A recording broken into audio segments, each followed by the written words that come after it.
everyone, welcome to Creatrix my dear students. We are back with a bang with लक्ष्य batch 2.0 और आप देखने जा रहे हो नेटवर्क का एक बेहतरीन लेक्चर.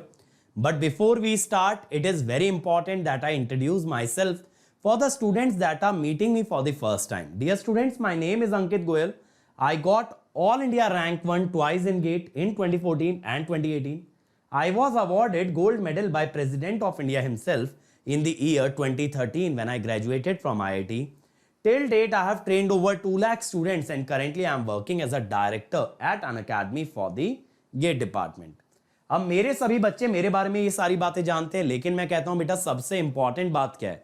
इंपॉर्टेंट बात यह है बेटा कि आप लोग के लिए अनअकैडमी जितने ज्यादा से ज्यादा हो सकता है फ्री इनिशिएटिव लेके आता है और ये मेक श्योर करता है कि हमारे बच्चे हर कंपटीशन में सबसे आगे रहें. इसी डायरेक्शन में है ये लक्ष्य बैच 2.0 जो कि आपको आपके लक्ष्य तक पहुंचाएगा, आपको आपका टारगेट हिट करने में मदद करेगा, दैट इज गेट 2023. और देखो इसी तरह के फ्री सेशंस आपके लिए और भी अवेलेबल हैं. आपको बस इस लिंक पे जाना है और यहां पे ना ढेर सारे प्रैक्टिस क्वेश्चन है. अगर आप इस लिंक पे जाओगे ना, आपको ना यहां पे कंसेप्ट थ्रू क्वेश्चन में नेटवर्क का क्वेश्चन प्रैक्टिस मिलेगा. गेट PYQ बाय AIR 1 में आपको नेटवर्क के PYQs मिलेंगे इलेक्ट्रिकल और ECE के. तो अगर आप इस सीरीज के साथ ये दोनों सीरीज भी फॉलो करते हो तो आपसे नेटवर्क का कोई क्वेश्चन नहीं बचेगा, दैट इज अ गारंटी. हाँ, तो ये क्वेश्चन मैंने आपको दिया था जिसमें VX आपसे निकलवाया था. ठीक है, देखें भाई, जल्दी से आंसर चैट बॉक्स में भर दो. क्या क्या आंसर आ रहा है देख लेते हैं यार. इसको अगर मैश से करना है तो देखो, एक मैश, दूजा मैश और भैया तीजा मैश.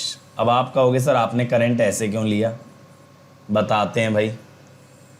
चौथा मैश. ठीक है, ये 4 मैश मान लिए. ज्योतिर्मय बेटा पिछला लेक्चर रिपीट कर लो. अब इस लेक्चर के अंदर दोबारा से पिछला कॉन्सेप्ट लेके बैठना तो पॉसिबल नहीं है. देखो अब इस ब्रांच में करंट I1 गया और ये दिखा रखा था 0.6 एम्पियर, तो I1 हो गया 0.6 एम्पियर. ठीक, अब इस ब्रांच में I3 गया, दिखा रखा था 0.3 एम्पियर, तो I3 हो गया 0.3. समझ रहे हो? जिस मैश के अंदर करंट सोर्स दे रखा हो, जिस मैश के अंदर करंट सोर्स दे रखा हो, उसी अकॉर्डिंगली आप मैश का करंट ले लेना. अब देखो इसके बाद क्या करना पड़ेगा, ये जो करंट है I4, इस सर्किट में अगर देखोगे I2 राइट में जा रहा है, I4 लेफ्ट में, तो I2 माइनस I4, इधर I2 minus I3, sorry I2 plus I3, और इसमें आ रहा है I1 माइनस I2. ये आ गया. ठीक है, ये हमने सबका निकाल लिया. अब हम क्या करते हैं ना, KVL लगाते हैं बेस्ड ऑन पोलैरिटी. पोलैरिटी के हिसाब से देखो, प्लस माइनस, करंट के हिसाब से लेना polarity, plus minus plus minus. बीच वाली लूप में लगाओ जरा, माइनस से प्लस 600, क्लॉकवाइज जा रहा हूं, 600 I1 माइनस I2. ठीक है, प्लस से माइनस 500 I2 माइनस I4. ठीक है, फिर 900 माइनस 900 I2 प्लस I3. ठीक है, अब I1 0.6 से I3 0.3 है, पहले लिख लेते हैं. 600 into I1 360 minus 600 1100 minus 900 minus 2000 I2. ठीक है, प्लस 500 I4 माइनस 900 I3. तो ये कितना हो गया, I4 90 बाय 500, 90 बाय 500 कितना हो जाएगा, 0.18. ठीक है, I4 माइनस 4 I2. ये हो गई एक इक्वेशन. अब एक ना जरा ऊपर से लगा लो, करंट के हिसाब से ये होना चाहिए पोलैरिटी, तो ऊपर क्लॉकवाइज चलते हैं, तो minus 500 I4 plus 500 I2 minus I4 और फिर प्लस 0.5 Vx। अब देखो यहां तीसरा वेरिएबल आ गया Vx, तो -1000 I4 500 I2 -1000 I4 plus 0.5 Vx। अब देखो इस सर्किट से अगर देखोगे तो Vx कितना है, Vx है -500 I4, है ना, ये सबको नजर आ रहा होगा। Vx है -500 I4, ये बात क्लियर है। तो -500 I4 अगर इधर डालोगे तो 250 हो जाएगा, 250, तो -250 हो गया ये 1250। तो I2 is just a minute यार, हाँ ये माइनस आएगा ना यहां पे। हाँ, अब इसके बाद अगर आपको ये निकालना है तो आपके पास इक्वेशन है I4 - 4I2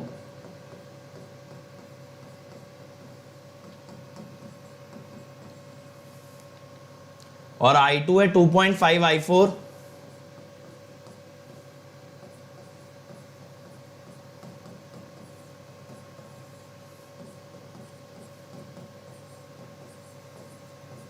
ठीक है,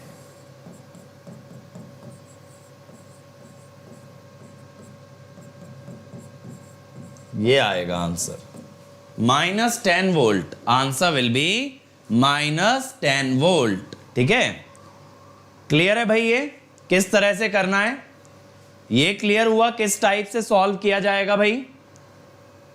अब देखो कोई बच्चा ये पूछ रहा है कि सर सुपर मैश के बारे में बता दो थोड़ा सा। चलो मैं सुपर मैश के बारे में बता देता हूं।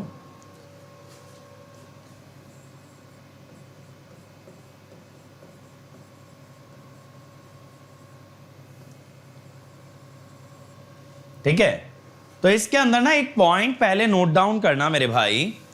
Just like in nodal analysis, just like in nodal analysis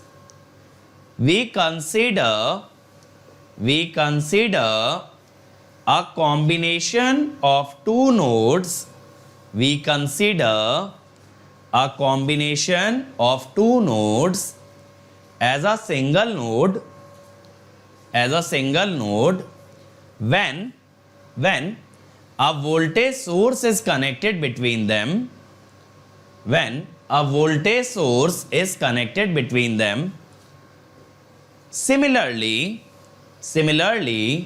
we consider combination of two mesh. We consider combination of two mesh as a single mesh, when a current source is connected between them. When a current source is connected between them. देखो मैं एक circuit से show करता हूं, बाकी super node वाला concept बाकी बच्चों को तो क्लियर है भाई, किस तरह से होगा बताओ मुझको। सुपर नोड वाला कॉन्सेप्ट कल क्लियर हुआ ना।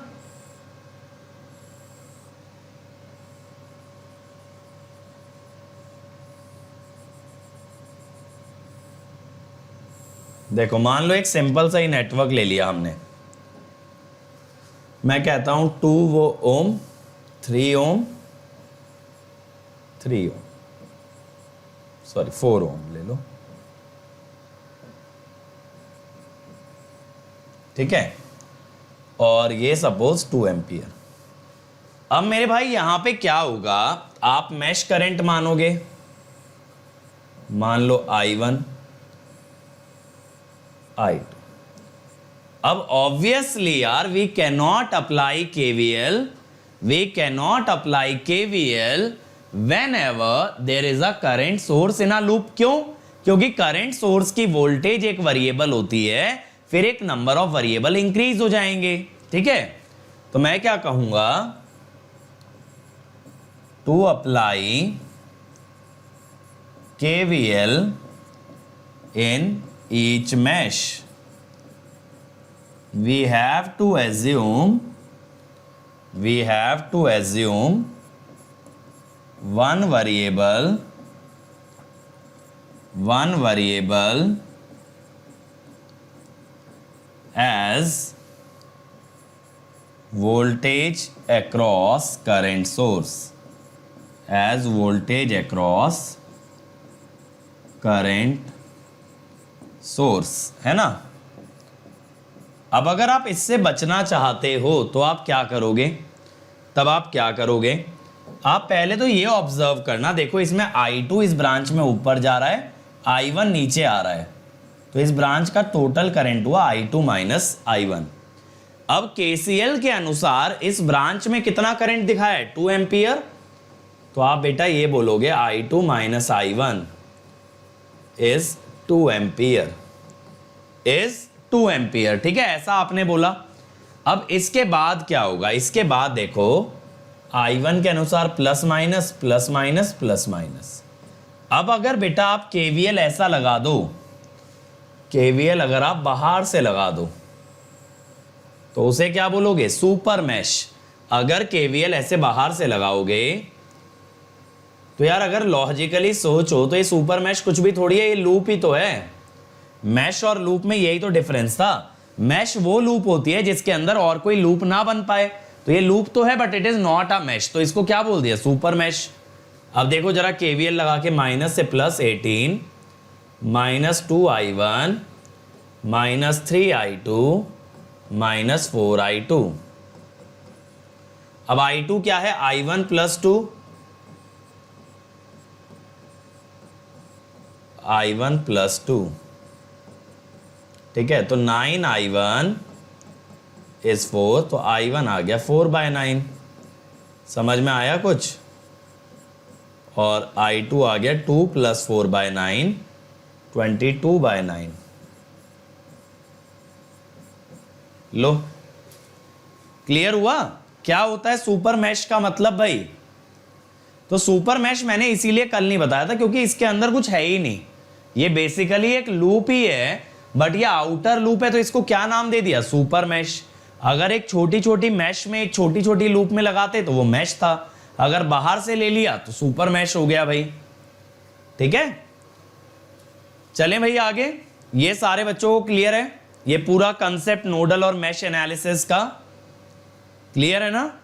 अब देखो एग्जाम में आपके हाथ में है बेटा, आप कौन सा क्वेश्चन नोडल से करो या मैश से करो। तो मैं आपको ये एडवाइस दूंगा कि अभी जो भी क्वेश्चन लगाते हो उनको ना दोनों मेथड से लगा के देखो। उससे होगा क्या, आपको ये आइडिया लगेगा सॉल्व करने के बाद, एक तो आपका कॉन्फिडेंस बढ़ेगा और फिर आपको ये समझ आएगा किस क्वेश्चन में कौन सा मेथड शॉर्ट पढ़ा, कौन सा मेथड शॉर्ट पढ़ा। अगर आपको ये आइडिया लग गया तो फिर क्वेश्चन देख के पहचानने लगोगे पहले से ही किस तरह के क्वेश्चन में नोडल शॉर्ट होता है और किस तरह के क्वेश्चन में मैश वाला शॉर्ट पड़ता है। लेकिन ये विद एक्सपीरियंस ही आएगा जब आप सारे क्वेश्चंस को दो दो मेथड से लगाओगे। तो जब भी कभी इस टॉपिक को रिवाइज भी करना हो ना, तो आप 5 से 10 सवाल लेके बैठो, दोनों मेथड से लगाओ। इस टॉपिक पे इतनी कमांड आ जाएगी ना आपकी जिसकी कोई हद नहीं। 10 क्वेश्चन सफिशिएंट है अगर दोनों मेथड से बनाए जाएं। चलो ये बात क्लियर हुई, सुपर मैश क्लियर हो गया यहां पे। चलो अब आगे चलते हैं आज के लेक्चर की तरफ, that is connections in a network. तो आज का हमारा क्या टॉपिक है,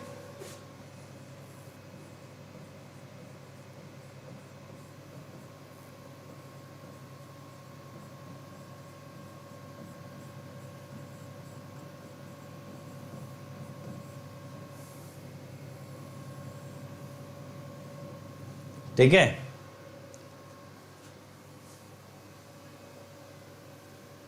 हाँ बेटा, डिपेंडेंट हो या इंडिपेंडेंट कोई फर्क नहीं पड़ता लोकेश, डिपेंडेंट हो या इंडिपेंडेंट। मैंने क्या बताया था, डिपेंडेंट सोर्स भी इंडिपेंडेंट की तरह ही बिहेव करता है, बस फर्क इतना होता है उसकी वैल्यू फिक्स नहीं होती। फहीम बेटा ऐसा हमने कब किया सुपर मैश से सॉल्व करने वाला, जब दो मैश के बीच में करंट सोर्स आ गया, क्योंकि करंट सोर्स की वोल्टेज जो है, करंट सोर्स की जो वोल्टेज है वो वेरिएबल थी। अब वो वेरिएबल थी तो हमें नहीं मालूम था उसका वैल्यू कितना आएगा, तो या तो एक वेरिएबल एक्स्ट्रा मान के चलते v करके, तो भी आपके पास 3 वेरिएबल हो जाते I1 I2 और v, या आपने बाहर से लगा लिया तो 2 ही वेरिएबल में काम हो गया। अब आपकी इच्छा, आप 3 वेरिएबल से सॉल्व करना चाहते हो या फिर 2 से। ठीक है फहीम। राहुल बेटा सिविल के कौन से चैनल की बात कर रहे हो? प्रतीक, अच्छा प्रतीक मिश्रा सर के। आज बताया तो कि उनका गला बहुत ज्यादा खराब है इसीलिए वो नहीं ले रहे हैं। तो अभी सर को ऐसा मतलब फील हो रहा है कि कहीं कोविड तो नहीं हो गया है, तो सर इसीलिए अभी छुट्टी पे हैं, लेंगे आपकी क्लास। ठीक है। तो यार देखो, कनेक्शंस इन अ नेटवर्क पे बात कर रहे हैं हम लोग। ये हेडिंग डाल लेना, इसके अंदर ना पहली सब हेडिंग आप डालना, फर्स्ट वन सीरीज कनेक्शन। ठीक है, सीरीज कनेक्शन। अब सर ये सीरीज कनेक्शन क्या है?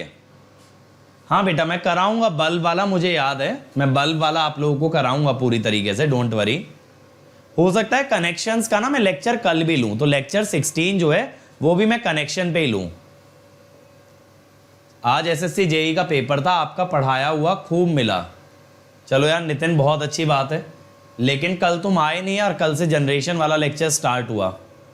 थोड़ा और स्पीड कीजिए क्लास। बेटा स्पीड करूंगा तो बेसिक से नहीं लेके जा पाऊंगा ना।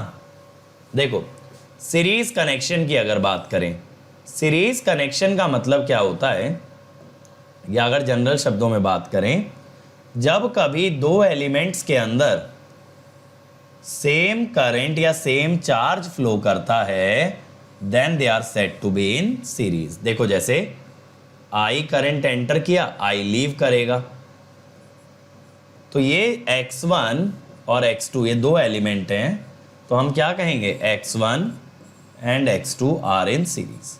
सर ये x1 x2 क्या है बेटा? ये R भी हो सकता है, L भी हो सकता है, C भी हो सकता है। तो सीरीज कनेक्शन का फंडा क्या होता है? द करंट और the charge through each of them should be same. तो इसके अंदर ये वाला पॉइंट लिखो, two elements are said to be in series. Two elements are said to be in series if the current or the charge, if the current or the charge through them is equal. If the current or the charge through them is equal. Imran और आदित्य बेटा दूसरे channel पे creatrix पे Shankar sir class ले रहे हैं, उनका वाला कोर्स थोड़ा सा स्पीडी है इस साल, तो आप वहां से एक रेफर कर लो यार। ठीक है, आप वहां से रेफर कर लो। लेकिन अगर मैं लेक्चर की स्पीड बनाऊंगा, देखो क्या होता है, आप में से बहुत सारे बच्चों ने मेरा मशीन का कोर्स देखा होगा। अब जितने बच्चों ने उस मशीन के कंप्लीट सिलेबस को रेफर किया है ना, हर बच्चे से मुझे एक ही आंसर मिला है कि सर मजा आ गया, लिटरली ऐसा मशीन कभी नहीं पड़ा। अगर मैं आप लोगों की डिमांड के हिसाब से उसको फास्ट लेके जाता, क्योंकि देखो वो तो रिकॉर्डेड वीडियोस थे, तब तो आपका ओपिनियन नहीं था मेरे पास, तो मैंने अपने स्पीड पे अपने तरीके से एक एक चीज को बेहतरीन वे में एक्सप्लेन करके पढ़ाया, तो वो कोर्स तगड़ा बन के निकला। अब अगर मैं आपके हिसाब से इसकी स्पीड कम ज्यादा करूंगा, चीजें आपके हिसाब से चलाऊंगा ना, तो एंड में होगा क्या, आप ही को पसंद नहीं आएगा। ऐसा होता है, क्योंकि बच्चों को लगता है ऐसा कर लेते हैं वैसा कर लेते हैं, लेकिन उन्हें नहीं पता कि जो आउटकम आएगा ना फिर वो उन्हीं के लिए खराब होगा। तो अभी मैं एक एक कंसेप्ट को इस टाइप से बना रहा हूं कि फर्स्ट ईयर वाला बच्चा भी सीख पाए। ठीक है, इनको सीरीज में बोलते हैं जब इनके अंदर से करंट या चार्ज सेम रहे। ये जो चार्ज सेम वाली कंडीशन है ना, ये कैपेसिटर में बहुत काम आती है, और करंट सेम वाली कंडीशन रेजिस्टेंस और इंडक्टर में सेम आती है। अब देखो 1 बाय 1 एलिमेंट ले लेते हैं। सीरीज कनेक्शन के अंदर मैं रेजिस्टेंस की बात करता हूं। अच्छा एक पॉइंट और लिखना कि डायरेक्टली कैसे पहचानते हो, डायरेक्टली कैसे पहचानते हो, इसके अंदर एक पॉइंट लिखो, there must be only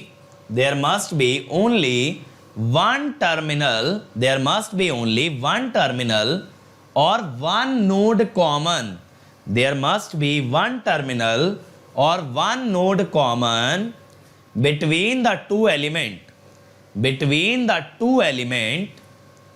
for series connection,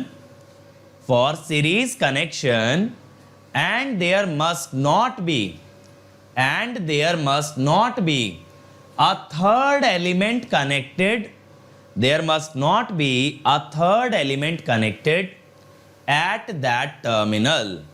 तो ये जो टर्मिनल है ना, ये नोड है, इसमें कोई तीसरा एलिमेंट कनेक्टेड नहीं होना चाहिए। अगर यहां से कोई और वायर निकल गई तब ये दोनों सीरीज में नहीं रहेंगे। तो यानी अगर आपको विजुअली पहचानना है, करंट नहीं बनाना है, तो विजुअली पहचानने का तरीका सिंपल है, एक पॉइंट दोनों के बीच में कॉमन होना चाहिए और उस कॉमन पॉइंट से कोई और तीसरा एलिमेंट ना जुड़ा हो। ठीक है, अब रेजिस्टेंस की बात करते हैं।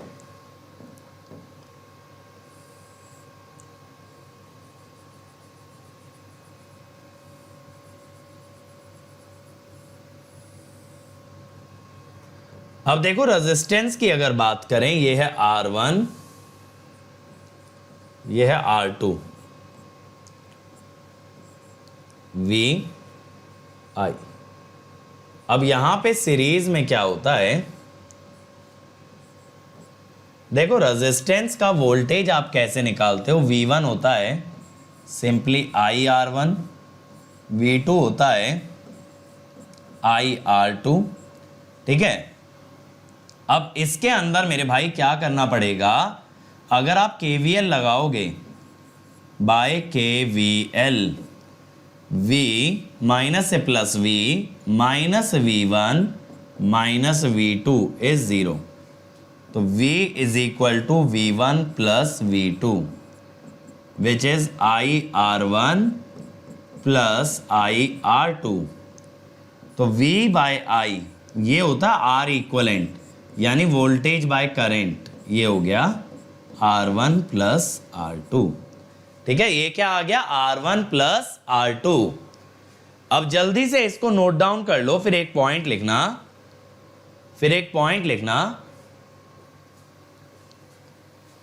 कि भाई whenever resistances are connected in series,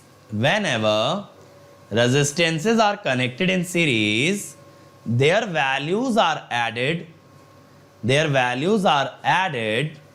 to find equivalent resistance, अब इसके नीचे ऐसे लिख लेना, for n resistances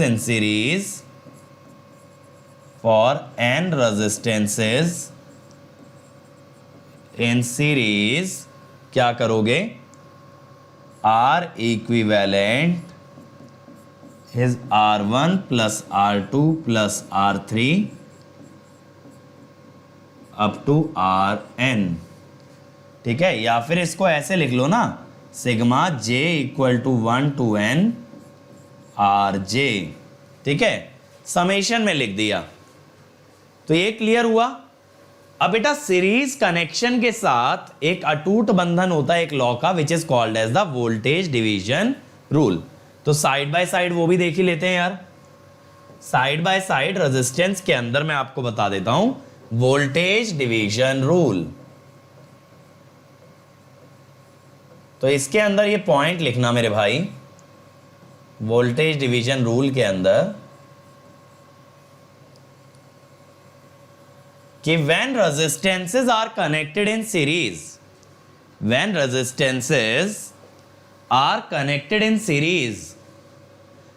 current is same, but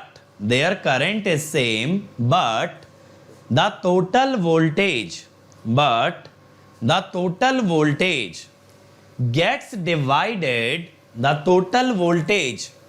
gets divided among these resistances. The total voltage gets divided among these resistances. अब एक चीज समझना मेरे भाई,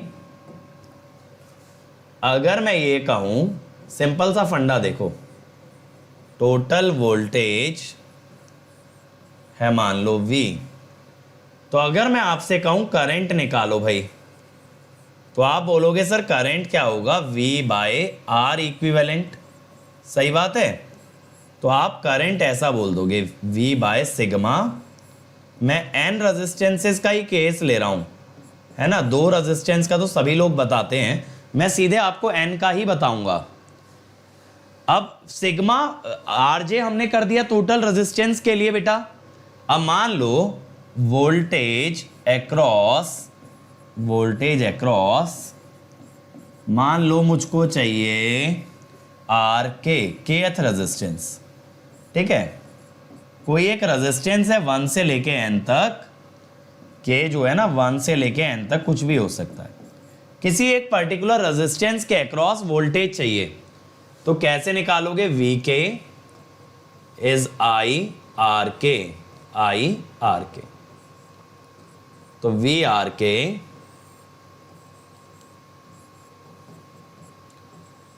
तो देखो यहां पे हुआ क्या कि भाई जिस रेजिस्टेंस में वोल्टेज चाहिए वो आ गया न्यूमरेटर में, और डिनोमिनेटर में क्या आ गया? Total resistance, total resistance. अब ये लॉ जो है ना सबसे ज्यादा आप दो रेजिस्टेंसेस में देखते हो कि जब दो रेजिस्टेंस सीरीज में होते हैं। For two resistances in series, जब दो रेजिस्टेंस सीरीज में होते हैं तो V1 होता है V R1 bye R1 plus R2, V2 होता है V R2 bye R1 plus R2। तो याद रखने का सिंपल सा तरीका है भाई, न्यूमरेटर में आपके वो रेजिस्टेंस आएगा, न्यूमरेटर में आपके वो रेजिस्टेंस आएगा जिसका वोल्टेज निकाल ले हो, और डिनोमिनेटर में सबका सम, डिनोमिनेटर में सबका सम। चलो ये बहुत बढ़िया है। बेसिक के 11 लेक्चर में आपसे 15 क्वेश्चन मिले, बहुत ही बढ़िया। ये क्लियर हुआ? तो इसका ना फंडामेंटल रूल लिख लो, भले ही हिंदी में लिख लो, इंग्लिश में लिख लो, जैसे सूटेबल लगे। मैं इंग्लिश में डिक्टेट कर रहा हूं। In the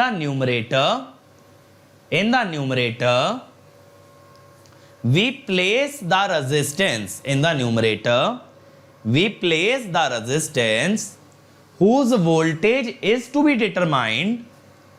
In the numerator we place the resistance whose voltage is to be determined, and in the denominator we have sum of all the resistances.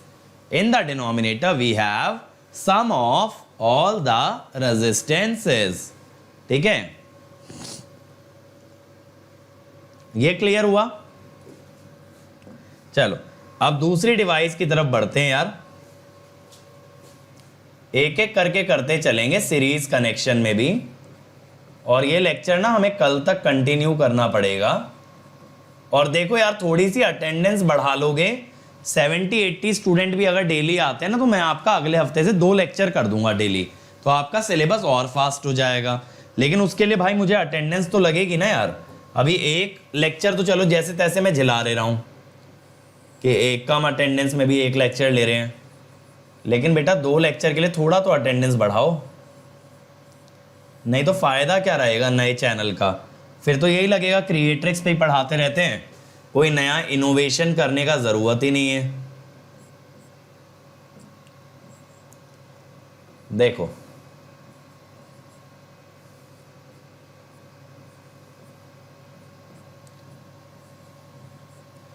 अब देखो मेरे भाई, यहां पे V1 होगा और V2 होगा L2 di बाई dt। अब बाय KVL, सिंपल है भाई, सीरीज कनेक्शन में KVL ही लगाना है। बाय KVL V माइनस से प्लस, प्लस से माइनस, मैं ऐसे जा रहा हूं क्लॉकवाइज, अगर किसी को कंफ्यूजन हो तो इस टाइप से लगा रहा हूं, है ना। तो V is equal to V1 plus V2, ये आ गया L1 plus L2 di by dt। अब भाई अगर दोनों इंडक्टर को एक सिंगल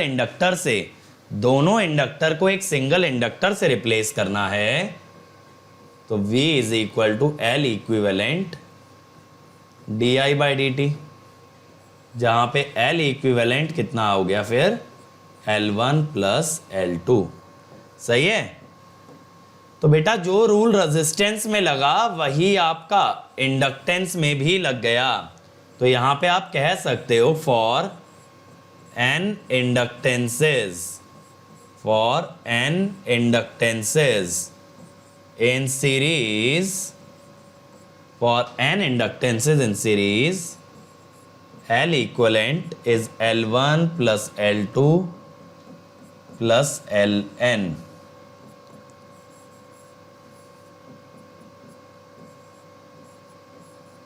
ठीक है, ये हो जाएगा। ये क्लियर हो गया? ये क्लियर हो गया भाई? तो इसके अंदर भी बेटा सीरीज में वही रूल लगेगा जो रेजिस्टेंस में लगा था, यानी सीरीज में सारे रेजिस्टेंस डायरेक्टली ऐड हो जाएंगे। आज देखो यहां का ना एसी भी काम नहीं कर रहा और गर्मी इतनी तेज लग रही है क्योंकि ये डिजिटल बोर्ड इतनी गर्मी करता है, बट कोई दिक्कत नहीं है, लेंगे भाई क्लास जैसे भी लेंगे। तो इसमें लिखना we follow the same rule for combination of series resistances as we follow, for series inductances as we follow for series resistances ठीक है। चलो ये हमको क्लियर हुआ। अब यहां पे भी भाई इसका भैया ले आते हैं सीरीज कनेक्शन का, that is voltage division rule. ठीक है, वोल्टेज डिवीजन रूल। अब यहां पे हम क्या कहते हैं यार, फिर से देखो वैसा ही काम करेंगे। Total voltage is V, equivalent inductance is sigma j equal to 1 to n Lj। अब मैं क्या कहता हूं, V is equal to L equivalent di by dt। अब भाई जब करंट सब एलिमेंट्स के अंदर सेम है तो di by dt भी तो सब में सेम ही होगा। सोचने वाली बात है, अगर सभी एलिमेंट से बराबर करंट जाता है तो सभी एलिमेंट से di by dt भी बराबर जाएगा। अब मैं कहता हूं वोल्टेज अक्रॉस kth एलिमेंट कितना होगा, Vk Lk di by dt। ये बात समझ आई ना? सब में अगर करंट सेम है तो di by dt भी सब में सेम होगा। तो Vk कितना हुआ, V Lk di by dt की वैल्यू डाल दी है मैंने, J is equal to 1 to n Lj। यानी कि ऊपर में वो इंडक्टर आएगा जिसका वोल्टेज निकाल रहे हो और नीचे में सभी इंडक्टेंसेस का सम। ऊपर में वो इंडक्टेंस आएगा जिसका वोल्टेज निकालना है, नीचे में सभी इंडक्टेंसेस का सम। अब हम क्या बोलेंगे, for two inductors in series, V1 is V L1 by L1 plus L2, V2 V L2 by L1 plus L2। ठीक है भाई।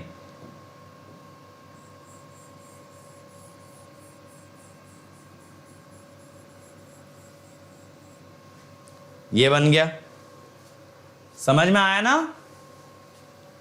समझ में आया? तो इसमें तो मैं समझता हूं लिखवाने की जरूरत नहीं है। न्यूमरेटर में वो इंडक्टर आता है जिसका वोल्टेज निकालना है, डिनोमिनेटर में सबका सम आता है। वही रेजिस्टेंस वाला रूल चल रहा है। देखो इंडक्टर में ना हर जगह कॉम्बिनेशन का रूल सेम फॉलो होता है रेजिस्टेंस और इंडक्टेंस के अंदर। अगर कोई चीज रेजिस्टेंस के कॉम्बिनेशन के लिए वैलिड है सेम चीज इंडक्टेंस के कॉम्बिनेशन में भी वैलिड होगी। तो इसी बात पे आगे चल रहे हैं। ठीक है भाई, आज तो स्पीड लग रहा है ना लेक्चर, क्योंकि छोटी छोटी बातें, इसमें ज्यादा घुस के बताने वाली कोई बात है नहीं, फिर भी मैं आपको बता ही रहा हूं जितना डिटेल में बता सकता हूं। अब हम आ गए कैपेसिटेंस पे। ठीक है, अब देखो कैपेसिटेंस के अंदर क्या होगा यार,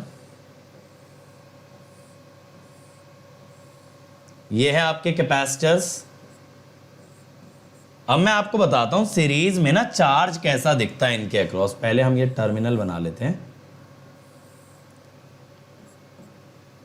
देखो इनका सीरीज निकालने का ना करंट से भी अच्छा तरीका होता है चार्ज से।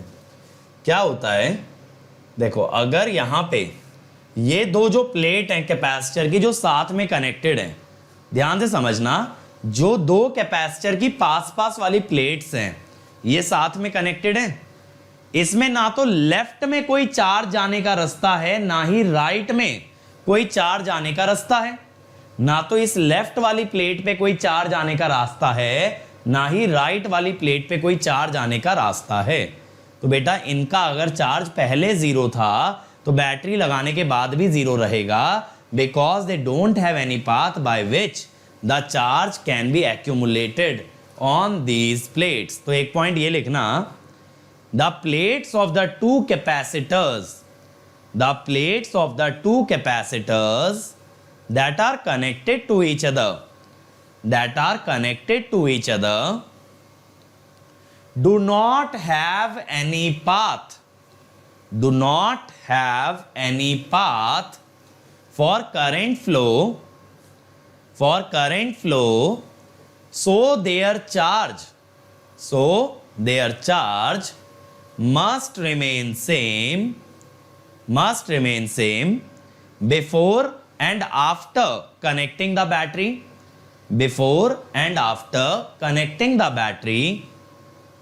that is zero।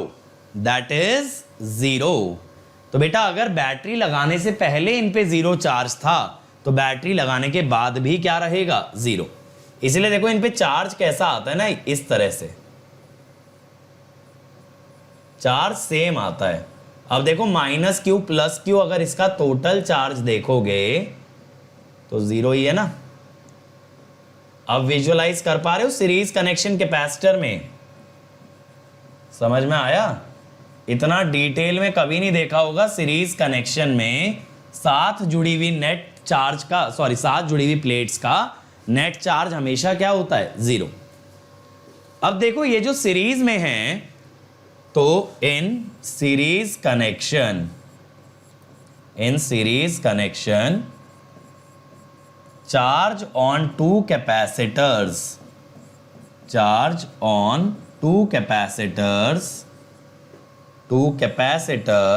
Is same. Charge on two capacitors is same. ठीक है, दोनों कैपेसिटर पे आपका चार्ज सेम आता है। अब बेटा यहां पे अगर इनकी वोल्टेज अगर आपको निकालनी है, बेटा ये क्लास डेली 6:30 बजे से लगती है, तो आपका V1 कितना आएगा यार, Q बाय C1। V2 कितना आएगा, Q बाय C2। ये आया। अब मैं कहता हूं कि sir by KVL V will be equal to V1 plus V2। ये तो मैंने KVL आपको पिछले दोनों केसेस में लगा के दिखाया है कि V equal to V1 plus V2 आता है।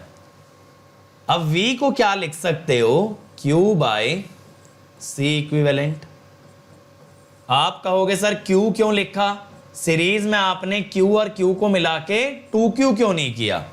आपके माइंड में बेटा ये पॉइंट आ रहा होगा कि सर ने सीरीज में जो टोटल चार्ज था, पहले कैपेसिटर पे Q था, दूसरे कैपेसिटर पे Q था, 2Q क्यों नहीं किया? देखो इन दोनों प्लेट का नेट चार्ज जीरो, तो आप देखो इनिशियल प्लेट पे Q, फाइनल प्लेट पे माइनस Q, तो चार्ज तो ओवरऑल कैपेसिटर में Q ही तो नजर आएगा। दोबारा से समझना, ये जो बीच की दो प्लेट है इनका तो नेट चार्ज जीरो आ रहा है, इनका तो नेट चार्ज 0 आ रहा है। अब देखो आप लेफ्ट मोस्ट प्लेट और राइट मोस्ट प्लेट, इस पे चार्ज कितना आ रहा है, Q और माइनस Q। तो आप ये बोल सकते हो इक्विवेलेंट कैपेसिटेंस पे भी चार्ज कितना रहेगा, Q। तो यहां पे फंडा क्या हो गया, 1/C equivalent is 1/C1 plus 1/C2। तो यानी देखो यार, जैसे रेजिस्टेंस और इंडक्टेंस में डायरेक्टली वैल्यूज ऐड होती हैं, कैपेसिटर में उसका रेसिप्रोकल ऐड होता है। ठीक है, फॉर देखो मेरे को यहाँ करंट लेने की जरूरत भी नहीं पड़ी, मैंने आपको बेसिक चार्ज से समझा दिया। For n capacitors in series क्या फंडा बनेगा, 1/C equivalent 1/C1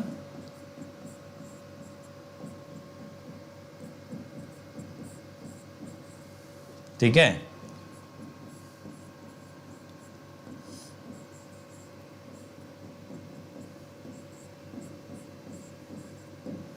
one by सी, ठीक है। तो ये ध्यान रखना, कैपेसिटेंसेस में रेसिप्रोकल ऐड होते हैं रेदर देन डायरेक्टली कैपेसिटर्स को आप ऐड कर दो। मुझे बताओ ये वाला डेरिवेशन क्लियर हुआ, ये डेरिवेशन क्लियर हुआ, कुछ कंसेप्चुअल क्लैरिटी आई, सीरीज में चार्ज कैसे डिवाइडेड होता है या सीरीज में चार्ज कैसे इंड्यूस होता है कैपेसिटर पे।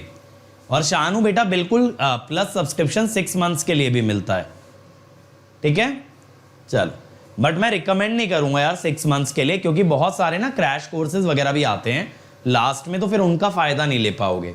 और प्लस पे हमेशा ये रहता है कि नंबर ऑफ क्वेश्चन ज्यादा होते हैं, क्योंकि प्लस पे बच्चा क्वेश्चन में बहुत इंटरेस्ट लेता है। यूट्यूब में क्या है ना, यूट्यूब में क्या कहते हैं, क्वेश्चन में इंटरेस्ट बच्चा थोड़ा सा कम लेता है जब तक गेट एग्जाम ना आ जाए।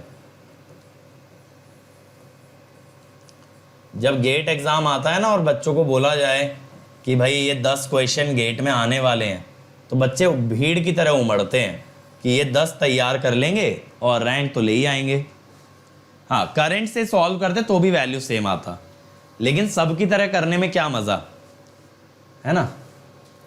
अब देखो मेरे भाई, हम क्या बोलेंगे कि सपोज टोटल वोल्टेज है, टोटल वोल्टेज इज V, सही है। तो मैं क्या बोलूंगा, charge is equal to Q is equal to C equivalent into V। ये मैंने बोला C इक्विवेलेंट इंटू V। अब मैं बोलता हूं भाई charge will remain same, charge will remain same across all capacitors, across all capacitors, जिस कारण से अगर हम बात करें voltage across, voltage across kth capacitor, kth capacitor के अक्रॉस वोल्टेज क्या होगी, Vk is Q by Ck, ठीक है।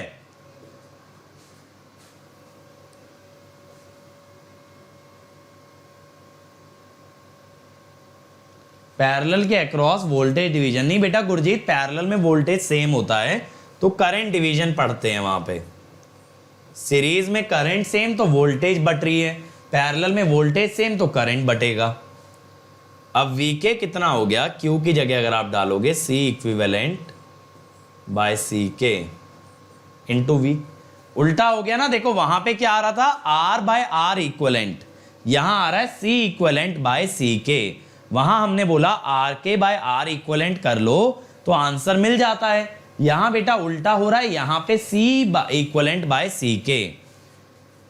तो अब यहां पे आप क्या कर सकते हो, C इक्विवेलेंट तो आपको पता ही है ना, या इसको ऐसे लिख लो, देखो 1/Ck ओवर 1/C इक्विवेलेंट, समझना 1/Ck और 1/C इक्विवेलेंट क्या है,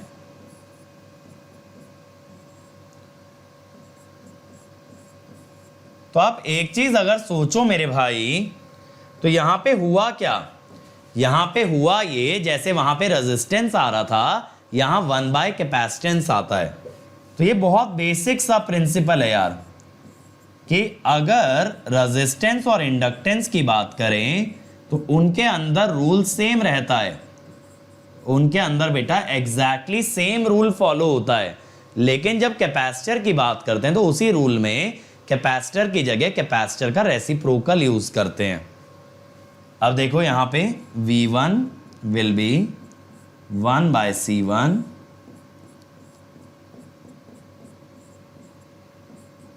कई बच्चे ना इसको सिंप्लीफाई करके ऐसे भी याद कर लेते हैं कि भाई V1 में न्यूमरेटर में C2 आएगा और ऐसे V2 में न्यूमरेटर में C1 आएगा। लेकिन एक्चुअली रूल कहां से डिराइव्ड है, रेसिप्रोकल से। समझ में आई बात? बहुत बच्चे ऐसे डायरेक्टली याद कर लेंगे कि V1 निकालोगे तो ऊपर C2 रख देना और V2 निकालोगे तो ऊपर में C1 रख देना। अमित बेटा अब ऐसा है, तुम्हें मैं क्रिएट्रिक्स चैनल से भी ब्लॉक कर दूंगा और इस चैनल से भी ब्लॉक कर दूंगा, फिर ना तो तुम शंकर सर का लेक्चर देख पाओगे ना तो ये वाला लेक्चर देख पाओगे। ठीक है, अगली बार से प्लैनेट गेट पे नहीं दिखना है। समझ में आ रही है बात? तो आपको नहीं पढ़ना है, आपको जिस टीचर से पढ़ना है, शंकर सर से पढ़ना है, मुझसे पढ़ना है, कि कोई और थर्ड टीचर भी अगर पढ़ा रहा है तो आप पढ़ो। ठीक है, बकवास मत करो। चलो, ये क्लियर हुआ भाई? तो यहां पे बच्चे याद ये करते हैं V1 में ऊपर C2 आता है, V2 में ऊपर C1 आता है। लेकिन ये एक्चुअली क्या है बेटा, अगर ऐसे n कैपेसिटर आ गए ना तो गड़बड़ हो जाएगी। n कैपेसिटर अगर आ गए तो गड़बड़ हो जाएगी। इसीलिए आपको जनरल रूल याद रखना है कि कैपेसिटेंसेस का रेसिप्रोकल लेना है। तो एक पॉइंट यही लिखना, the combination rule of resistance, the combination rule of resistance and capacitance remains and inductance remains the same. The combination rule बेटा नीचे का दिख तो रहा है स्क्रीन में। अच्छा, ये 1/C1 प्लस 1/C2 है। देखो, the combination rule for resistance and inductance, ये बीच में कुछ इंटरनेट का इशू हुआ है, चलो आ गया। ठीक है, but in capacitance we have to use reciprocal of capacitance। Clear हो गया ना? चलो, अब बेटा ये तो सारी बातें हो गई सीरीज कनेक्शन की। अब मैं अगले पे आता हूं, दैट इज योर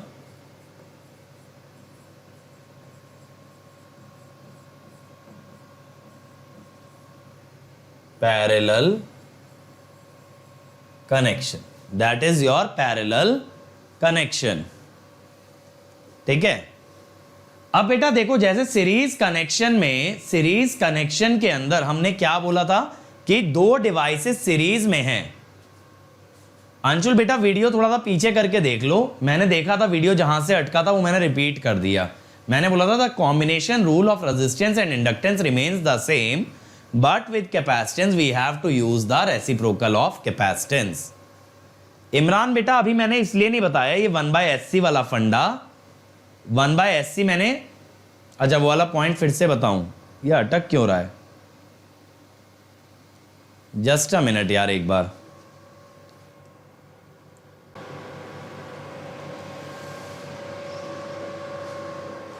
अब मेरे हिसाब से नहीं अटकना चाहिए। हाँ लिखो, सबसे पहले ये लिखना, the combination rule of resistance and inductance remains the same. The combination rule of resistance and inductance remains the same, but with capacitance we have to use reciprocal of capacitance। We have to use reciprocal of capacitance। ठीक है, चलो अब देखो, जैसे हमने series connection में बोला दो डिवाइसेस सीरीज में तब होती हैं जब उनके अंदर करंट सेम आता है। ऐसे ही बेटा दो डिवाइसेस पैरेलल में तब कहलाती हैं जब उनके अंदर वोल्टेज सेम आता है। अब मैंने लिखवा तो दिया बेटा दोबारा से,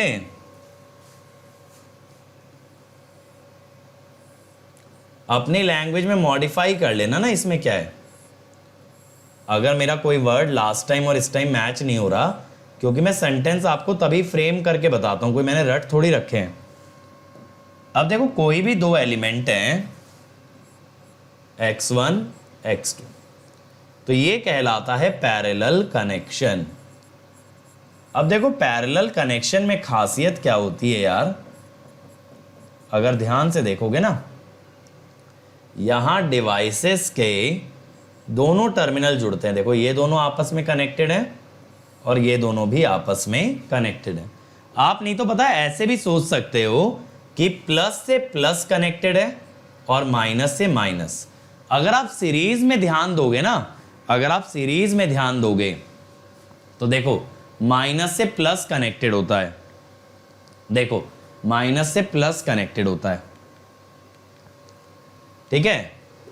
तो बेटा पैरेलल कनेक्शन में पॉजिटिव पॉजिटिव टर्मिनल और नेगेटिव नेगेटिव आपस में कनेक्टेड है, ये कह सकते हो like terminals are connected together, but in series connection opposite polarity is connected together.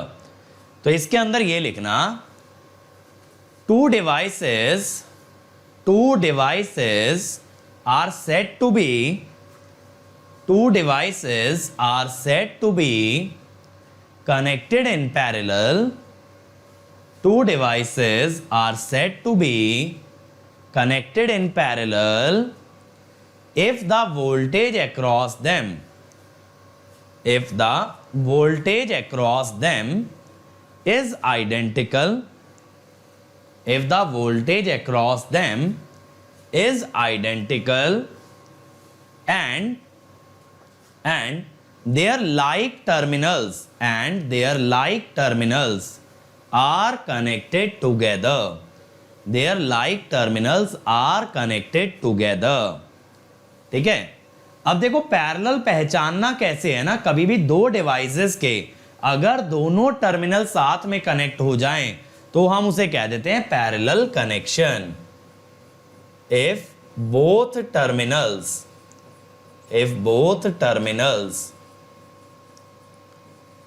of two elements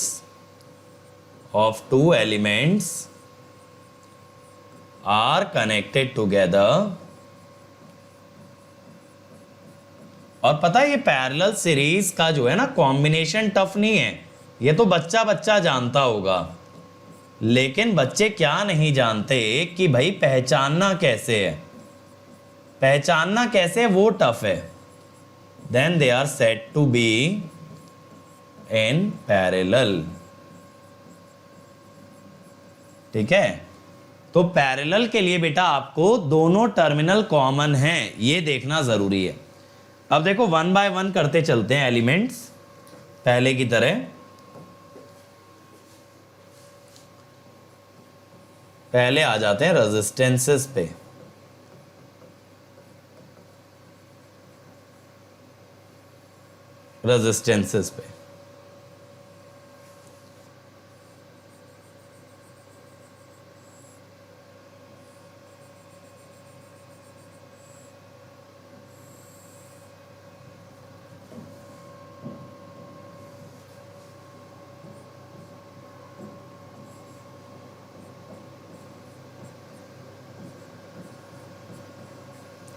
देखो यहां पे इन दोनों में ना करंट अलग अलग आता है, क्या होता है, वोल्टेज सेम रहती है। अब यहां देखो, यहां पे आपका अंशुल कोई दिक्कत नहीं है, क्वेश्चन कराऊंगा तो बताऊंगा कैसे देखते हैं। देखो यहां वोल्टेज सेम रहती है ना, तो I1 होता है V/R1 ओम्स लॉ से, I2 होता है V/R2। अब मैं कहता हूं कि बाय KCL I आपका हो जाएगा I1 प्लस I2। तो यहां पे टोटल करंट I कितना हो गया। अब मैं कहता हूं कि I आइडियली होना क्या चाहिए, I must be equal to V/R equivalent.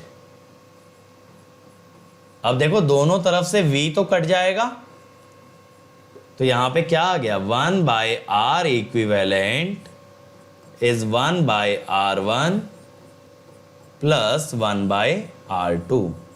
अब एक चीज सोचो, ये तो वही रूल आ गया जो सीरीज कैपेसिटर का था, सीरीज कैपेसिटर वाला रूल आ गया ना भाई।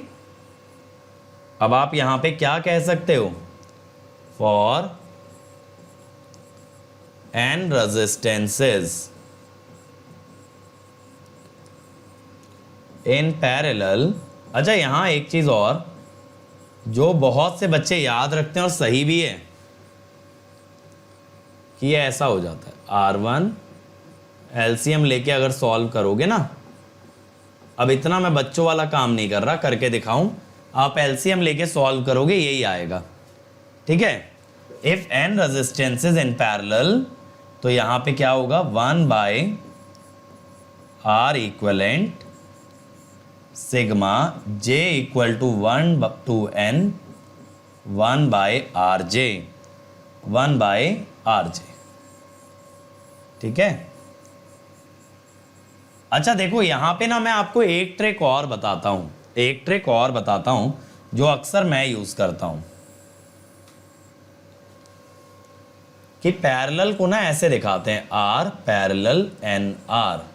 आप कैसे निकालोगे, एन आर इंटू आर,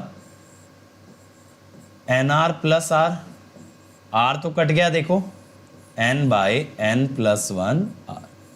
अब आप कहोगे सर इसका क्या फायदा, इसका सर क्या फायदा, देखो बताता हूं। जैसे मान लो आपसे मैंने कह दिया 3 पैरेलल 6 बताओ, ठीक है।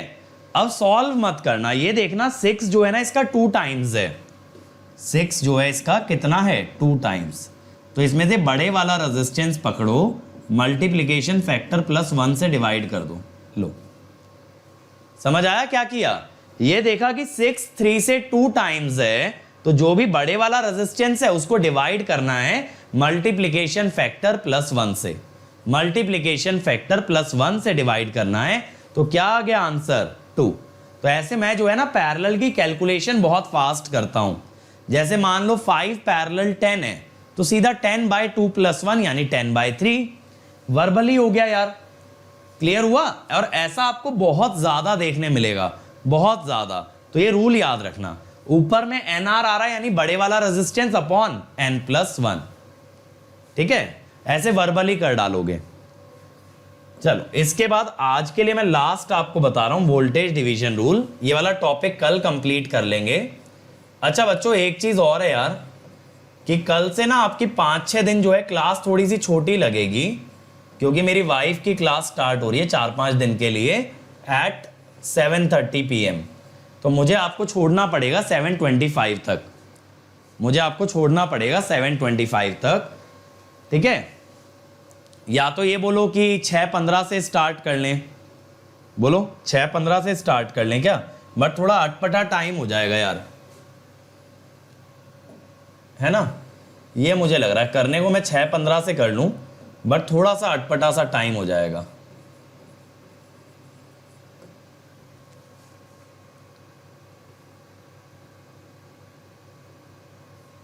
हाँ करंट डिवीजन रूल की बात करेंगे।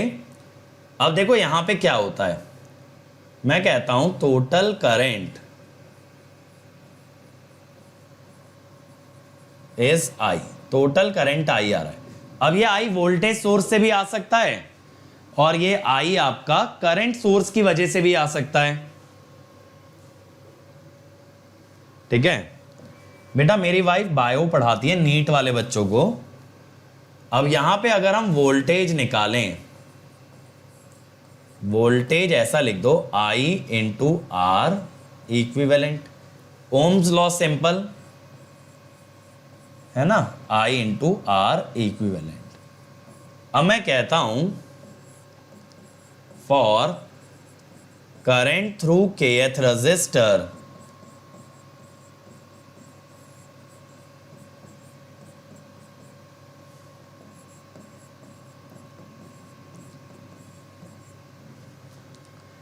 current will be IK V by RK।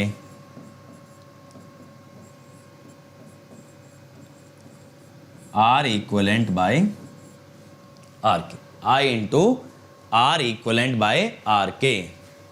अभी तो मैंने बताया बायो पढ़ाती है नीट वाले बच्चों को, नीट माने जो मेडिकल के लिए जाते हैं। या फिर आप इसको ऐसे भी लिख सकते हो यार, देखो 1 बाय आर के ओवर 1 बाय आर इक्विवेलेंट। अच्छा एक चीज और सोचो, इसको ऐसे भी तो लिख सकते हो आई इंटू जी के, जी क्या है कंडक्टेंस, तो आप ये कह सकते हो ना करंट डिवीजन रूल के अंदर रेजिस्टेंस की जगह कंडक्टेंस का यूज होता है, कह सकते हो ना। जैसे वोल्टेज डिवीजन के अंदर रेजिस्टेंस यूज हुआ, ऐसे यहां पे कंडक्टेंस का यूज हो जाएगा। अब देखो यहां पे हम क्या कह सकते हैं यार, for two resistances in parallel, आप क्या बोलोगे, I1 इज I G1। अगर G को आप R में लिखोगे ना, तो ये बेटा देखो आपने याद किया होगा, ऐसा आपने याद किया होगा ना कि करंट डिवीजन रूल में न्यूमरेटर में दूसरा रेजिस्टेंस आता है और डिनोमिनेटर में सम आता है, ठीक है। लेकिन ये 2 तक ही वैलिड है, शॉर्टकट ये 2 तक ही वैलिड है, यानी कि अगर 2 में निकाल रहे हो तो I1 में R2 आएगा और I2 में R1 आएगा, I2 में R1 आएगा। तो पहले ये वाला पॉइंट नोट डाउन कर लेना। In current division rule we make use of, ठीक है, थ्योरी जिस स्पीड से कराते हो उतना टाइम क्वेश्चन के पूरे स्टेप्स लिखने में लगाइए, ठीक है। सुनो अब मेरी बात, in current division rule we make use of conductance instead of resistance and follow the same process, ठीक है। Next point, for two resistances in parallel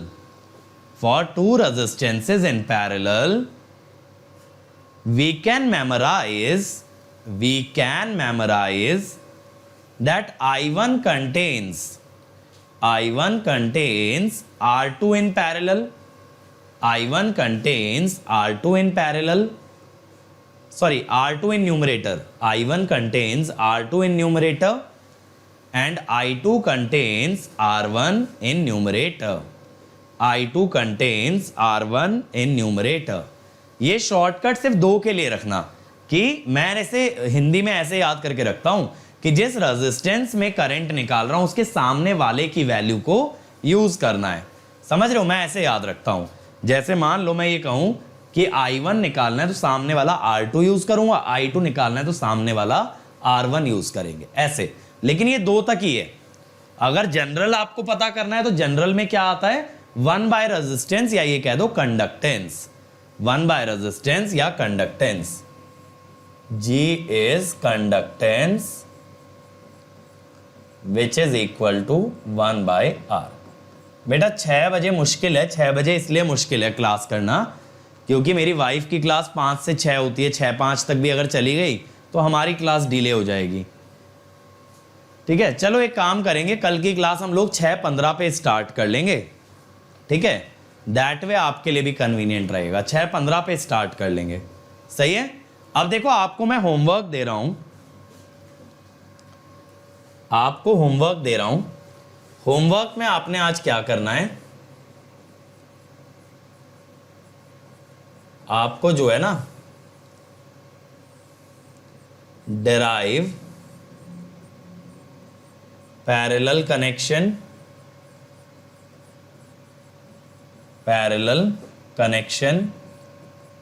and CDR current division rule for A inductance, B capacitance। करोगे ना derivation जैसे हमने resistance के लिए किया है, ठीक है, जैसे हमने रेजिस्टेंस के लिए किया है ऐसे L और C के लिए करना, L और C के लिए आप अपने से करना, क्लियर है। तो मुझे पूरा डेरिवेशन चाहिए ऐसे ही सिस्टमैटिक जैसे मैंने किया है, पूरा सिस्टमैटिक। ऐसे नहीं चाहिए कि सर हमने वैल्यू निकाल दी। मुझे रिजल्ट से मतलब नहीं है, मुझे मतलब किससे है? प्रोसेस से, क्योंकि प्रोसेस के हर स्टेप पे आप चीज सीखते हो। और सीखने का देखो ये फायदा होता है कि इन केस कभी पैनिक कर गए, कंफ्यूज हो गए, तो भी आप कर लोगे, ये मैं जानता हूं। ठीक है, तो पूरा प्रोसेस मुझे चाहिए। चलो अभिजीत, बहुत ही अच्छी बात है यार। अब बेटा कल मिलेंगे हम लोग, ठीक है, कल मिलेंगे 6:15 पे। कुछ दिन हम क्लास 15 मिनट अर्ली स्टार्ट करेंगे 6:15 पे। और देखो यार, हर संडे हम लोग कॉम्बैट कराते हैं, तो आप कॉम्बैट का हिस्सा बनिए। ये 1 घंटे का टेस्ट होता है, 20 क्वेश्चन आपको क्रैक करने हैं। यहां से आप अट्रैक्टिव प्राइजेस और अमेजिंग स्कॉलरशिप्स जीत सकते हो। तो आज ही अनअकैडमी ऐप इंस्टॉल करो and then enroll for combat using the code Ankit ESE। और देखो ये मेरा टेलीग्राम चैनल है बेटा, यहां पे बहुत सारे पीडीएफ्स हैं आपके लिए, सारे नोटिफिकेशन है, जितनी भी क्लासेस हम लोग लेते हैं, जो भी ऑफर्स आते हैं, सब आपको यहां पे मिलेगा। तो इस कम्युनिटी का हिस्सा बने। This is going to be the biggest community of electrical and electronics engineers. और जो बच्चा एकदम स्ट्रक्चर्ड वे में तैयारी करना चाहता है, वो अनअकैडमी ज्वाइन करे। अनअकैडमी का आइकॉनिक सब्सक्रिप्शन आपको क्लासेस और स्टडी मटेरियल के अलावा देता है पर्सनल कोच। ये पर्सनल कोच खुद एक गेट एंड ESE टॉपर होता है, जो आपको पूरे कंसेप्ट अच्छे से एक्सप्लेन करेगा। जो भी आपकी क्वेरीज हैं, कभी भी आप डिमोटिवेटेड डाउन फील करते हो, तो आपका मोटिवेशन लेवल रेज करेगा। ये ना आपका एक टाइम टेबल बनवा देगा, जो कि हर बच्चे के लिए अलग हो सकता है, वर्किंग के लिए अलग, कॉलेज के लिए अलग, ड्रॉपर के लिए अलग। तो पूरा एक प्लान बनेगा आपका।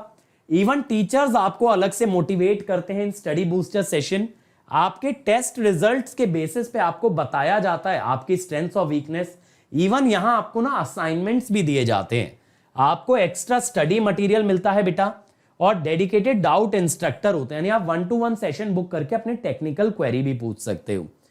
और इसके अलावा जितने बेनिफिट आपको प्लस सब्सक्रिप्शन में मिलते हैं, वो सब आइकॉनिक में मिलता है, जैसे लाइव और रिकॉर्डेड क्लास, हर संडे का test, well structured courses, rank improvement batches, crash courses और अनलिमिटेड एक्सेस, जहां आप जिस टीचर का लेक्चर चाहें देख सकते हैं। ये प्लस के बेनिफिट आइकॉनिक में भी होंगे, लेकिन आइकॉनिक के बेनिफिट आपको प्लस में नहीं मिलेंगे। और देखो, अगर आइकॉनिक लेते हो 1 ईयर का 4700 पर मंथ पड़ेगा। जैसे ही अंकित ESE कोड लगाओगे, ये हो जाएगा 4200 पर मंथ। और 2 ईयर का लोगे और किफायती है बेटा 3000 पर मंथ में। अब द बेस्ट पार्ट इज कि ये अमाउंट आप पे कर सकते हो मंथली बेसिस पे, ठीक है, EMI की फॉर्म में, और या फिर आप इसको पार्शियली पे भी कर सकते हो, मतलब 2-3 पार्ट्स में डिवाइड करके। और अगर बियर कर सकते हो तो 1 टाइम पे कर सकते हो, credit card, debit card, net banking से। और ये भी कुछ ना हो पाए, you are really financially challenged, तो आप अनअकैडमी से लोन अप्रूव करा सकते हो, जहां पे ये अमाउंट आप बाद में भी दे सकते हो। लेकिन ये ध्यान रहे, डिस्काउंट और मेरी पर्सनल गाइडेंस के लिए कोड लगाना है अंकित ESE। और अगर ये अफोर्डेबल ना हो तो इससे सस्ता सब्सक्रिप्शन है आपका प्लस। यहां पे कुछ फीचर डेफिनेटली मिसिंग है, लेकिन बेटा अगर कोई बच्चा मोटिवेटेड है तो यहां पे आपको कंटेंट वाइज कंप्लीट चीजें दी जाती हैं, जिससे कि आप रैंक निकाल सकते हो। आइकॉनिक में आपको लाइव मेंटोरिंग प्रोडक्ट मिलता है, जहां 1-to-1 मेंटोरशिप दी जाती है। ये सेशन आप बुक कर सकते हो, अपने मेंटोर से इंटरैक्ट कर सकते हो, और वो आपकी सारी क्वेरीज आंसर करेगा। और अनअकैडमी में देखो, अब आपका एक भी डाउट नहीं रहेगा अनआंसर्ड। आपको बस क्या करना है, डाउट की फोटो आपको क्लिक करनी है, उसे अपलोड करना, और हमें बताना है आपको किस लैंग्वेज में उसका वीडियो सोल्यूशन चाहिए। हम आपके हर क्वेश्चन का वीडियो सोल्यूशन बना के देते हैं। सिर्फ आपको उसका हिंट नहीं, आपको उसका कंप्लीट सोल्यूशन दिया जाएगा। और एट अ टाइम आप 1 by 1 करके 3 डाउट अपलोड कर सकते हो, और जैसे जैसे आपको आंसर मिलता जाएगा आप और डाउट्स अपलोड कर पाओगे। और देखो, अगर कोई भी क्वेरी अनअकैडमी सब्सक्रिप्शन से रिलेटेड, तो please call on this number. यहां आपको लेटेस्ट ऑफर, सब्सक्रिप्शन और जर्नी से रिलेटेड हर क्वेरी को आंसर किया जाएगा। लेकिन कोड याद रखें, अंकित ESE। Okay, so thank you everybody. I hope you enjoyed the lecture. So please like, share and subscribe to this channel and comment on the video कि आपको video कैसा लगा।